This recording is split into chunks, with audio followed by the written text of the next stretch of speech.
you'll notice I can place it here. Now, in Revit, one of the things about Revit that's actually kind of interesting, you'll notice I took my hands off and still sitting there. Wow, okay.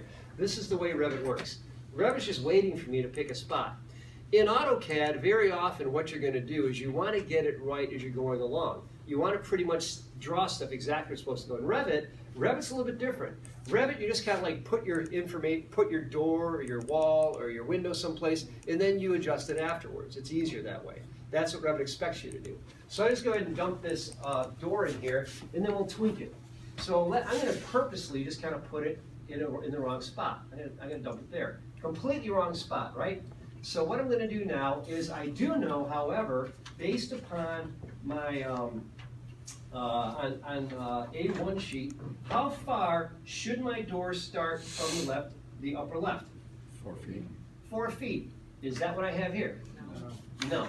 So I'm going to click here. Now, how do I fix that? Well, let's click it. Let's go ahead and click on it. And I see 9'7". Now, is it even coming from the right spot? No. So I go ahead and I can take this and drag it.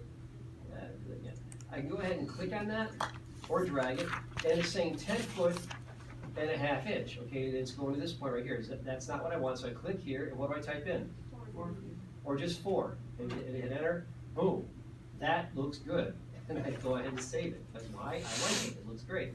Now the next thing, I've got this 5-foot dimension. Well, we'll come back to that one in a minute. Okay, so we'll do that. Now, is this door correct? I click on this right now, and it tells me that this door is actually 5 foot wide by 6'8" high.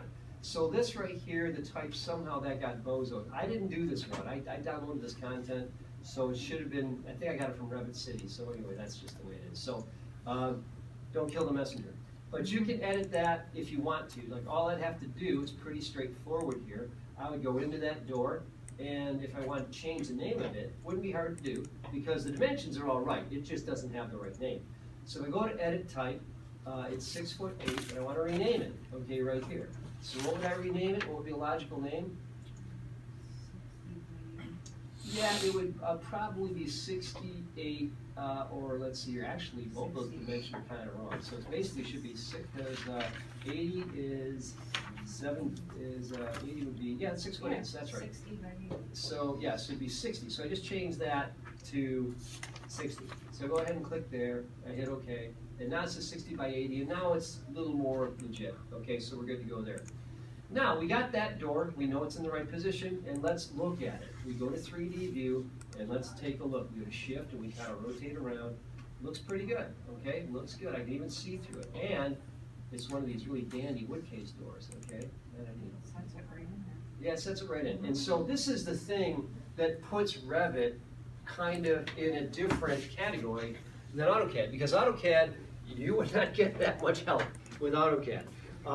There are some things like with dynamic blocks that allow you to do some of this stuff, but they're not as intelligent. So the beauty of Revit is there's intelligence that actually figures out the width of the wall and allows you to parametrically change the sizing of the doors and so forth. And as you move it, it breaks the wall as you go along. It's really pretty cool.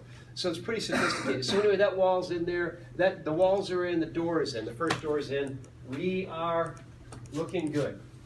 And we know the dimensions are good. We know the dimensions are good because we checked them. Always check your dimensions. Please do not get into the bad habit of just drawing a bunch of stuff and then saying, and then you come to me after you spent 3 hours on the thing and say, hey, my walls aren't right. Well, how long have you known the walls aren't right? Why are you building on something where you know the walls are wrong? So dimension them and make sure they're right before you proceed. Do you know how to do that?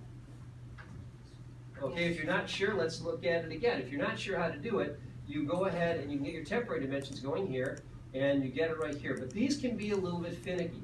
So there's a couple different ways to go about doing it. You can just measure tools. Let's see here. Where is the tools? Right here. See this right here?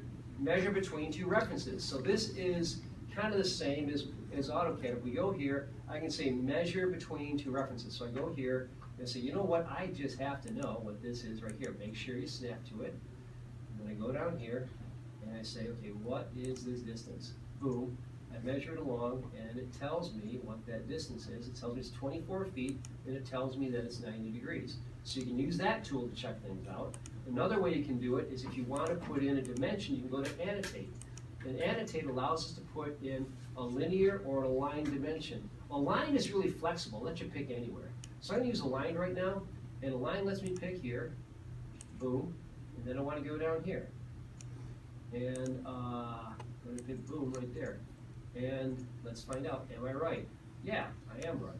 And so check your dimensions. I just showed you 3 different ways to check your dimensions. So please don't just start to draw and assume it's right.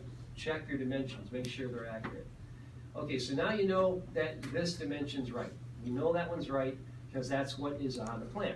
We know this is right. It's 5 foot, we just edited it. Now we're going to put in the next door. The next door is over to the right, and let's look at our schedule. It's door number 2. So on the schedule, what's the name of that second door? Half-glass door.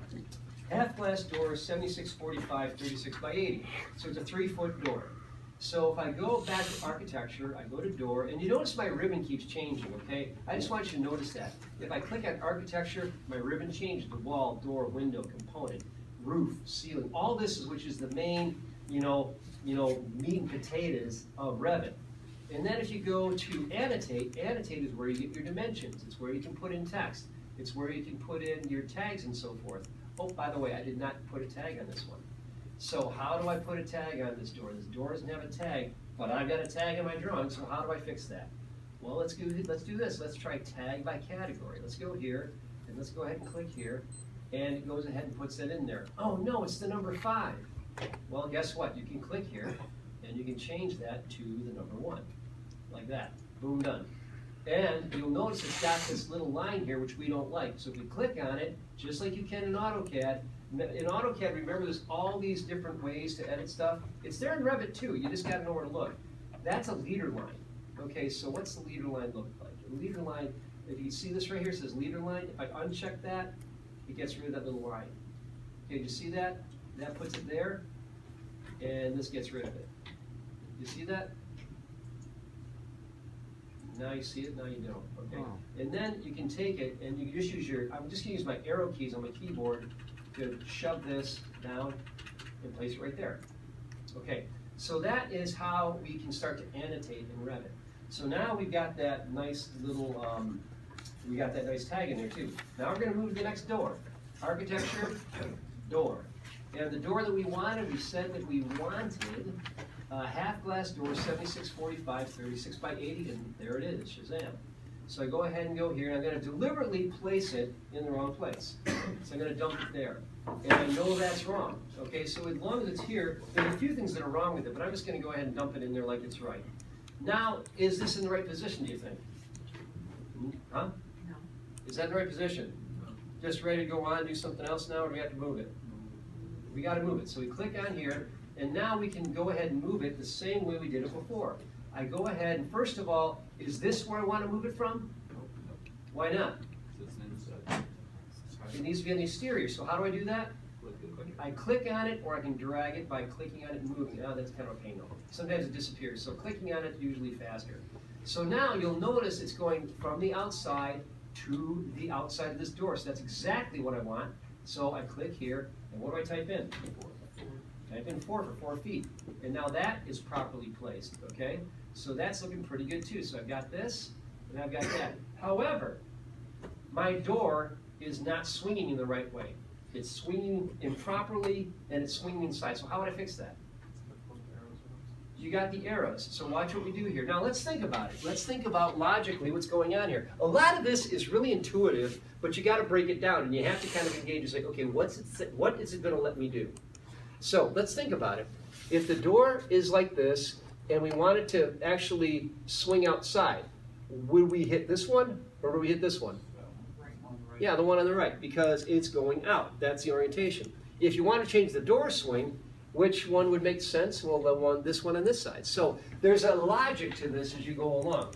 And so what we'll do here is to make it just kind of quick, we'll go ahead and we'll hit this, boom, and we'll hit this, boom. And now the door is exactly where it should be. Let's check it. I always check my views in 3D to make sure they look okay. So we go to 3D and make sure we're okay. Now, that's basically what we wanted. We're looking pretty darn good. Okay, how do I know that that's right? Well, I'm looking at my drawing and I can see that, yeah, that's looking great. And so now I could also take a look at my rear elevation if I wanted to, which is on sheet A3. And if you look at A3, that is the north elevation. Take a look at A3. See the north elevation? And if I go ahead and click this, it's the back. Look familiar, huh? Okay, so that's looking pretty good. Now, by the way, if you're in this view right now, I'm in 3D view, but it looks like I'm not. It looks like I'm in elevation. The reason why is I told it that's what I wanted. If I just keep on spinning this around, it's going to keep on giving these orthographic looks. It's giving me straight on.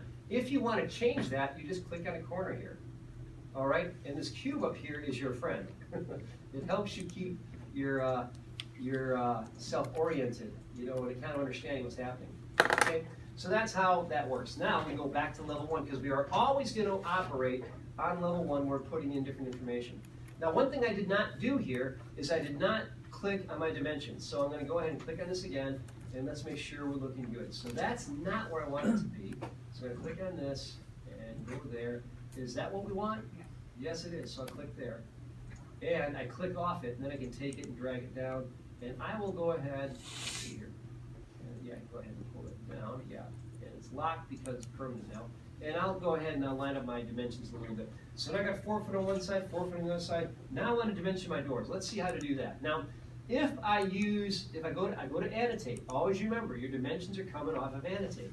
Now, what I'm going to do here is if I go to linear, the linear is pretty cool, except what it always wants to do is it wants to find basically a couple of points that are absolutely on another, that are basically defined already in the drawing. Okay, so in that case, I could go ahead and grab this point and that point. They don't work so well